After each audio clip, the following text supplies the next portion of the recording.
Bem-vindos a mais uma palavra oportuna, um tempo de reflexão e inspiração para as nossas vidas.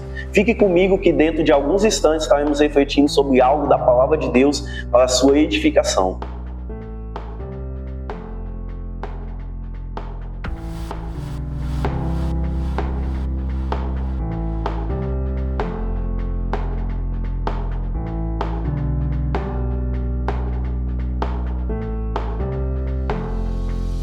Graças a Deus, voltei. O nosso tema de hoje é intenção, a arma contra a religiosidade. E o nosso texto está em Mateus 23, do 1 ao 14.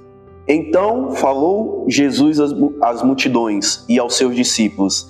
Na cadeira de Moisés se assentaram os escribas e fariseus. Portanto, façam e observem tudo o que eles disserem a vocês, mas não os imitem nas suas obras, porque dizem e não fazem. Atam fardos pesados, difíceis de carregar, e os põem sobre os outros, mas eles mesmos nem com o dedo querem movê-los. Praticam todas as suas obras a fim de serem vistos pelos outros, pois alargam seus falactérios e alongam as franjas das suas capas. Gostam dos primeiros lugares dos banquetes e nas primeiras cadeiras da sinagoga, das saudações nas praças e de serem chamados de mestre. Mas vocês não serão chamados de mestre, porque um só é mestre sobre vocês, e todos vocês são irmãos. Aqui na terra, não chame ninguém de pai, porque um só é pai de vocês, aquele que está no céu. Nem querem ser chamados de guias, porque um só é guia de vocês, o Cristo. Mas o maior entre vocês será o servo de todos. Quem se exaltar será humilhado, e quem se humilhar será exaltado. Ai de vocês, escribas e fariseus hipócritas, porque vocês fecham o reino do céu diante das pessoas, pois vocês mesmos não entram, nem deixam entrar os que estão entrando.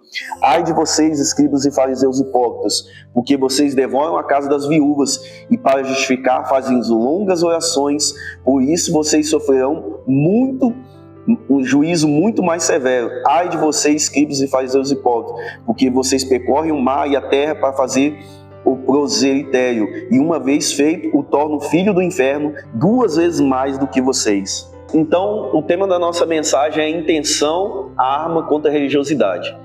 E o texto que a gente leu aqui, no livro de Mateus, eu não sei se vocês perceberam, mas passa uma certa tensão. Parece que está uma briga ali, né? E Jesus está falando, ai de vocês, hipócritas, ai de vocês. E a gente precisa entender para quem Jesus está falando isso. Jesus está falando isso para os fariseus. Ou seja, quem eram os fariseus? Eram doutores da lei. Eram pessoas que praticavam, que liam a palavra, que oravam nas praças, que visitavam as viúvas, como o texto mesmo falou. Mas Jesus está criticando a religiosidade deles. Ou seja, não porque eles não faziam, mas porque eles faziam, mas não havia verdade no que eles faziam. Ou seja, eles faziam, como o próprio Jesus falou, para serem vistos pelos outros. Isso é um perigo, amados. Isso é um perigo muito grande. E o próprio Jesus fala, se vocês lerem Mateus, do capítulo 16 ao 23, você vai perceber que Jesus fala, olha, cuidado com o fermento dos fariseus. Porque o fermento dos fariseus era algo que trazia corrupção. Ou seja, era algo com aparência de espiritualidade, mas não tinha nada de espiritual naquilo. Então, como o tema da minha mensagem é intenção, a arma contra a religiosidade, eu pego esse exemplo que o próprio Jesus está criticando isso, os religiosos da época, né? Porque a religiosidade, amados, é como a gente ligar um piloto automático. A gente aperta um botão e começa a fazer rituais, começa a fazer, cumprir escalas, começa a fazer um rito religioso, só que sem a verdade por trás disso. Ou seja, a gente começa a fazer coisas no reino sem conhecer o rei, que é dono do reino. E isso é perigoso demais, sabe? Porque normalmente a religiosidade, ela sempre vem com cara de espiritualidade. Sempre vem mascarada de espiritualidade, né? Como os fariseus aqui, você vê que eles eram cheios de rituais, cheios de dogmas, eles oravam, eles jejuavam, o próprio Jesus falou que eles jejuavam e deixavam o semblante triste, eles visitavam as viúvas, eles oravam nas praças, eles eles pregavam na sinagoga, davam aula na sinagoga, e Jesus está chamando eles de hipócritas. O próprio Jesus chama eles de sepulcros caiados. O que é um sepulcro caiado?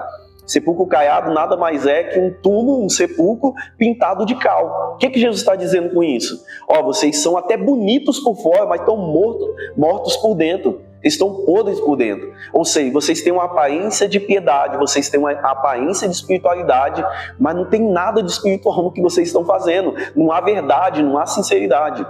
E por que eu trouxe esse tema? Que a religiosidade é algo muito sutil. É tão sutil que qualquer um de nós podemos cair nela. Qualquer um, sem perceber.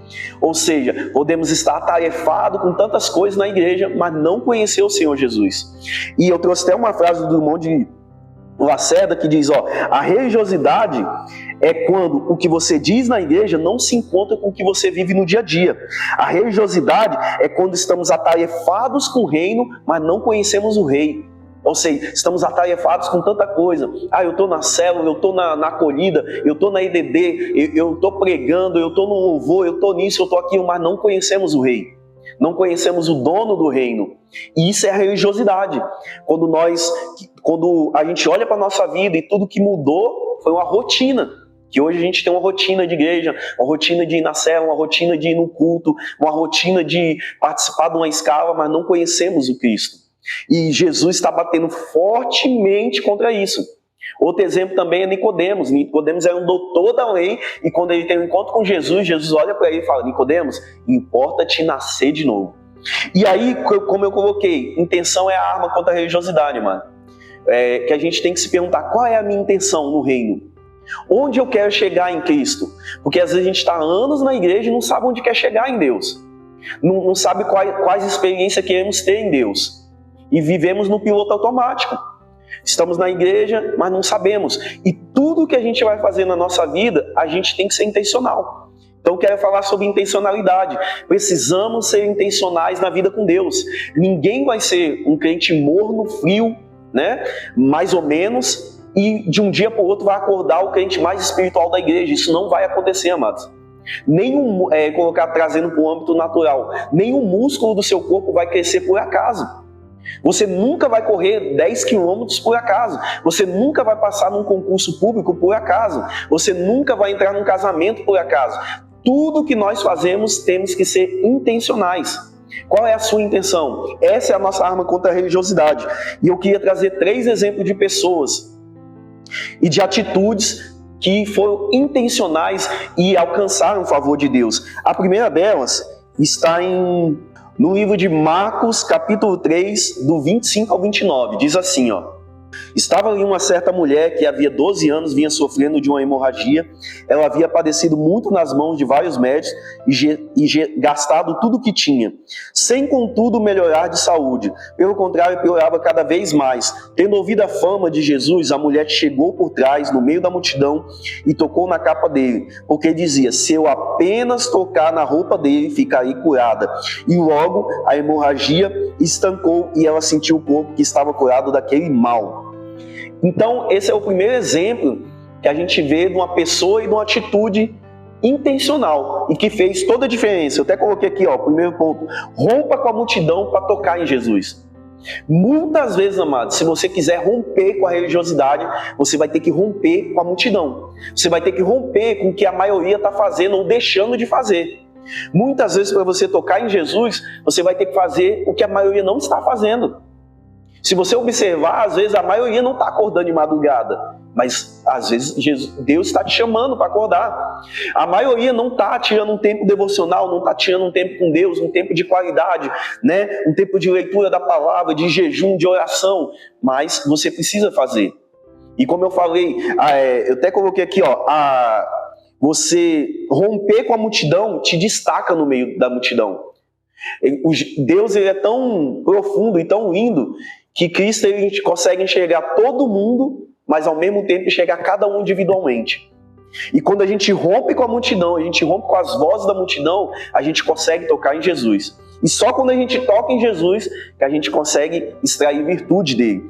E o segundo ponto aqui, ó, faça o que for preciso para ver Jesus. Está em Lucas 19, versículo 1, diz assim, ó: entrando em Jericó, Jesus atravessava a cidade, e eis que um homem rico chamado Zaqueu, chefe dos publicanos, procurava ver quem era Jesus, mas não podia, por causa da multidão, por ser de pequena estatura. Então, correndo adiante, subiu num sicômoro a fim de ver Jesus, porque havia de passar por ali. Quando Jesus chegou àquele lugar, olhando para cima, disse: Zaqueu, desça depressa, porque hoje preciso ficar em sua casa. Zaqueu desceu depressa e recebeu com alegria. Todos os que viram isso murmuravam, dizendo que Jesus tinha se hospedado com um homem pecador. Zaqueu, por sua vez, se levantou e disse: Senhor, eu vou dar metade dos meus bens aos pobres, e se extorquir alguma coisa, eu vou restituir 4 vezes mais. Então, o segundo ponto aqui é: faça o que for preciso para ver Jesus. O exemplo aqui é Zaqueu. Ele fez o que ele podia para ver Jesus. E uma coisa que eu falei no culto, que eu achei até engraçado quando eu estava preparando a mensagem, que é o quê? Os religiosos da época, os fariseus, eles questionavam Jesus. Como é que pode, né, Jesus comer com pecadores? E aí eu fiz até uma observação. Se a gente for parar para pensar, se Jesus não fosse comer com pecadores, amados, ele ia comer com quem? Ele ia comer sozinho. Então, dizer, os religiosos eles estavam presos em dogmas, eles estavam presos em rituais, presos a padrões que eles faziam, né? Que se achavam merecedores demais, se achavam bons demais. Então a gente tem que tomar cuidado com isso. É somente a intenção de fazer o que for preciso para ver Jesus que vai nos destacar, que vai nos fazer chegar mais perto de Cristo. Então, e a terceira e última aqui, ó: grite se for preciso. Tá em Marcos 10, diz assim: e foram para Jericó. Quando Jesus saía de Jericó, juntamente com os discípulos e numerosa multidão, Bartimeu, um cego mendigo, filho de Timeu, estava sentado à beira do caminho. E ouvindo que era Jesus, o Nazareno começou a gritar: Jesus, filho de Davi, tem compaixão de mim. E muitos o repreendiam para que se calasse, mas ele gritava mais ainda: Jesus, filho de Davi, tem compaixão de mim. E Jesus parou e disse: chama o cego. Chamaram então o cego e disse: coragem, levante-se, porque ele está chamando você.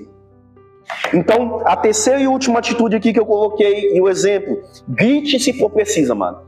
Muitas vezes, na sua caminhada, você vai sentir que a sua oração não está passando do teto, sabe? Muitas vezes você vai sentir que a sua oração não está sendo respondida, mas grite se for preciso. Grite se for preciso para sair da religiosidade, para sair da mornidão. Grite se for preciso para sair do esfriamento espiritual. Faça o que for preciso para ver Jesus, para tocar em Jesus. E uma coisa que eu coloquei aqui, ó: muitas vezes quando você for intencional na vida com Deus, quando você for intencional para encontrar com Jesus, os religiosos ou a religiosidade vai se levantar contra você. A gente vê isso aqui, ó, no versículo que a gente leu, que todos começaram a murmurar pedindo para ele calar a boca. Eu até contextualizei, é como se fosse no dia de hoje, né? As pessoas olhassem e falaram: ixi, mas para que o Rômulo está gritando tanto na oração dele? Para que precisa chorar desse jeito? Não, para que precisa se jogar no chão desse jeito? Amados, porque às vezes a pessoa não conhece a tua história. Porque se ela conhecesse, talvez ela ia falar: tá fazendo pouco ainda, devia fazer mais. Então grite se for preciso para encontrar Jesus. Grite, faça o que for preciso para encontrar Jesus. E o último texto que eu queria ler com vocês está em Ezequiel. Depois disso, o homem me fez voltar à entrada do templo, e eis que saía debaixo do limiar do templo e corria na direção do leste, porque a fachada do templo dava para o leste. A água vinha de baixo, do lado direito do templo, do lado sul do altar. Ele me fez sair pelo portão do norte para dar uma volta por fora até o portão exterior, que dá para o leste. E eis que a água borbulhava do lado direito. O homem saiu para o leste, tendo na mão um cordel de medir. Mediu 500 metros e me fez passar pela água, que dava nos tornozelos. Mediu mais 500 metros e me fez passar pela água, que me dava nos joelhos. Mediu mais 500 metros e me fez passar pela água, que agora me dava na cintura. Mediu ainda mais 500 metros e já era um rio que não podia se atravessar, porque as águas tinham crescido. Eram águas que não se podia nadar. Que se podia nadar, um rio pelo qual não se podia passar andando. Então ele perguntou: você viu isso, filho do homem?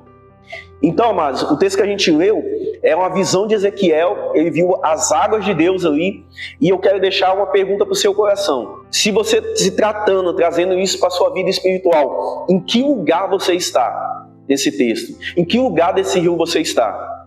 O que vai definir em que lugar você está, se você está com água no tornozelo, com água no joelho, com água na cintura, você está no rio de Deus, que já é possível nadar, não dá para andar de tão profundo que é a sua intencionalidade. É a sua intenção, é o seu desejo, o desejo do seu coração, que vai definir aonde você vai chegar em Deus. Deus vai te dar aquilo que você deseja. Deus não vai te dar algo que você despreza. Então é por isso que muitas vezes a gente vê pessoas que têm anos de igreja e ficam se debatendo no raso. Porque não são intencionais na vida com Deus. Acham que a maturidade vai vir por acaso. Vai vir sem eu precisar ler, vai vir sem eu precisar jejuar, vai vir sem eu precisar congregar, vai vir sem eu precisar ter comunhão. Não vai acontecer, amados. Então, o que vai definir aonde você vai estar nesse rio é a sua intenção, é o seu desejo, é a sua busca. Não fique no raso, não passe anos da sua vida no raso. Então, traga isso para você, traga isso para o seu coração. Será que eu estou sendo intencional? Será que eu estou agindo com intencionalidade na vida com Deus ou não? Eu estou simplesmente passando o tempo. E quando a gente traz isso, a gente tem que se perguntar: por que eu estou aqui? Por que eu faço o que eu faço? Por que eu estou na acolhida? Por que eu estou na célula? Por que eu sou líder? Por que isso tudo? E quando eu digo isso, eu não quero dizer que você tem que deixar de fazer essas coisas, mas tem que haver verdade naquilo que você está fazendo. E eu quero deixar essa pergunta ao seu coração: aonde você está no rio de Deus? Se você não tiver intenção, se você não for intencional, né? Eu até coloquei aqui, a falta de intenção, a religiosidade é como um esforço sem resultado, mano. Você vai ficar a vida toda na igreja e não vai ter resultado. Então, traga isso para o seu coração. Será que eu estou sendo intencional ou não na minha vida com Deus? Amém? Vamos orar? Senhor Deus Pai, obrigado, meu Deus, por essa palavra, obrigado pela revelação do Senhor aos nossos corações. Pai, obrigado, meu Deus, porque sabemos que o Senhor se revela a nós, Pai. E como é o tema dessa mensagem, intenção, a arma contra a religiosidade, meu Deus, eu te peço em nome de Jesus, que toda religiosidade em nossos corações seja quebrado, caia por terra em nome de Jesus, Pai.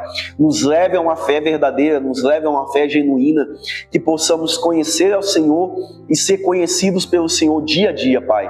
Meu Deus, que essa palavra se revele dia a dia aos nossos corações, Pai. Nos chama para uma vida de intimidade, nos chama para uma vida de profundidade, nos chama na madrugada, nos chama para orar, meu Deus. É o que nós oramos e te pedimos em nome de Jesus. Amém.